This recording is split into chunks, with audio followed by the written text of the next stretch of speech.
শাহবাগ মোড় অবরোধ, চলছে হাদি হাদি স্লোগান। ইনকিলাব মঞ্চের আহ্বায়ক শরীফ ওসমান হাদির মৃত্যুর খবরে উত্তাল রাজধানী। গভীর রাতেও থামেনি ক্ষোভ, থামেনি স্লোগান। আজ বৃহস্পতিবার রাত 10:30টার দিকে শাহবাগ মোড় অবরোধ করে বিক্ষোভে নামে শত শত মানুষ। চারপাশে শুধু একটাই আওয়াজ, হাদি হাদি। শোক আর ক্ষোভ মিলেমিশে শাহবাগ পরিণত হয়েছে প্রতিবাদের মঞ্চে। বিক্ষোভকারীরা স্লোগান দিচ্ছেন, তুমি কে আমি কে, হাদি হাদি। আমরা সবাই হাদি হব, গুলির মুখে কথা কব। লিগ ধরো, জেলে ভর।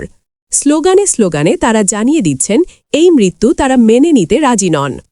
পুলিশের উপস্থিতি থাকলেও উত্তেজনা নিয়ন্ত্রণে আনতে হিমশিম খেতে হচ্ছে আইন শৃঙ্খলা বাহিনীকে।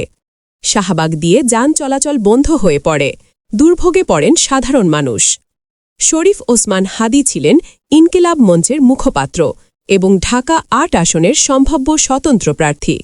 গত 12ই ডিসেম্বর দুপুরে ঢাকার পুরানা পল্টনের বক্স কালভার্ট রোডে দুর্বৃত্তদের গুলিতে গুরুতর আহত হন তিনি।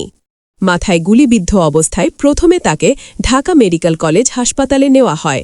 পরে অবস্থার অবনতি হলে স্থানান্তরিত করা হয় একটি বেসরকারি হাসপাতালে। শেষ পর্যন্ত উন্নত চিকিৎসার জন্য সরকারের উদ্যোগে এয়ার অ্যাম্বুলেন্সে তাকে সিঙ্গাপুরে পাঠানো হয়। সব চেষ্টা ব্যর্থ করে দিয়ে আজ রাত 10:45টার দিকে সিঙ্গাপুরে চিকিৎসাধীন অবস্থায় মারা যান শরীফ ওসমান হাদি। এই খবরে মুহূর্তেই ছড়িয়ে পড়ে শোক আর ক্ষোভ।